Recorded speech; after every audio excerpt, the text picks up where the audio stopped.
നമുക്ക് ഇനി തൃശൂർ കോർപ്പറേഷനിലെ സാഹചര്യമാണ് പരിശോധിക്കേണ്ടത്. നടരാജ് പരശുറാം വിവരങ്ങൾ നൽകും. നടരാജ്, ഇത്തവണ തൃശൂർ തിരിച്ചുപിടിച്ചിരിക്കുകയാണ് UDF. ആരാകും തൃശൂർ മേയർ?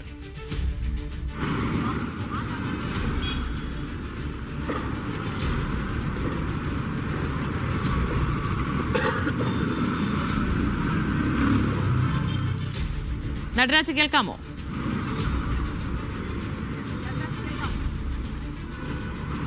ദിവ്യ, തൃശ്ശൂരിൽ ആരാകും മേയർ എന്ന കാര്യത്തിലാണ് ആകാംക്ഷ. നിരവധി പേരുകൾ ഇക്കാര്യത്തിൽ വരുന്നുണ്ട്. കോൺഗ്രസ് 33 സീറ്റ് നേടിയാണ് തൃശ്ശൂർ കോർപ്പറേഷൻ 10 വർഷത്തിന് ശേഷം തിരിച്ചുപിടിച്ചത്. ഇപ്പോൾ പല പേരുകളും പറഞ്ഞു കേൾക്കുന്നുണ്ടെങ്കിലും തൃശ്ശൂർ പോലൊരു നഗരത്തിൽ പല കോമ്പിനേഷൻ കൂടി കണക്കിലെടുത്തുകൊണ്ടായിരിക്കും കോൺഗ്രസ് മേയർ ആരായിരിക്കും എന്ന തീരുമാനത്തിലേക്ക് പോവുക.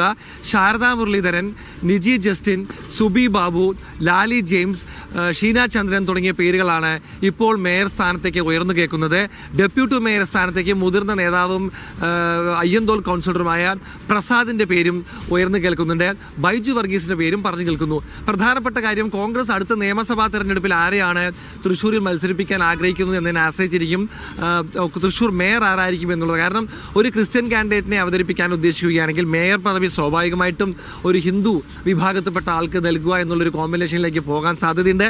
മാത്രമല്ല ദിവ്യ, ഒരു പക്ഷേ 1 or 2 മേയർ ആദ്യത്തെ 5 വർഷത്തിനിടെ ഉണ്ടാവാനുള്ള സാധ്യത തള്ളിക്കളയാനാവില്ല. ടേം വ്യവസ്ഥയിൽ 1 or 2 or 3 മേയർമാർ കോൺഗ്രസിന് വന്നാലും UDFന് വന്നാലും അത്ഭുതപ്പെടാനില്ല.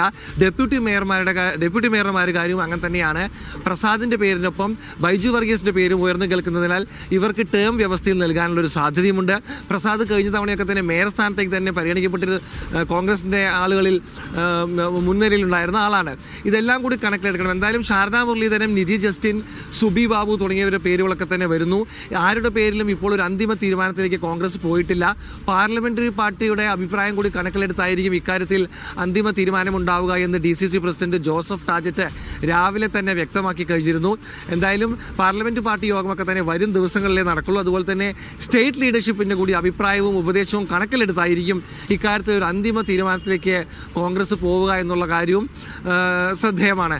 അതുകൊണ്ട് തന്നെ ഇപ്പോൾ ഡെപ്യൂട്ടി മേയർ പോസ്റ്റുകളിൽ പലവിധ അവകാശവാദവുമായി പലരും രംഗത്തുണ്ട് എന്നുള്ള കാര്യം മറക്കരുത്. പലരും മുതിർന്ന കൗൺസിലർമാരാണ്. പലരും DCCയുടെ വൈസ് പ്രസിഡന്റായും മഹിളാ കോൺഗ്രസിലൊക്കെ തന്നെ സജീവമായി വർക്ക് ചെയ്തവരാണ്. എല്ലാവർക്കും ക്ലെയിമുണ്ട്. പക്ഷേ ഈ പറഞ്ഞ പല സമവാക്യങ്ങളും കൂടി കണക്കിലെടുത്തായിരിക്കും തൃശ്ശൂരിൽ ആര് മേയറാകും എന്ന കാര്യത്തിൽ തീരുമാനം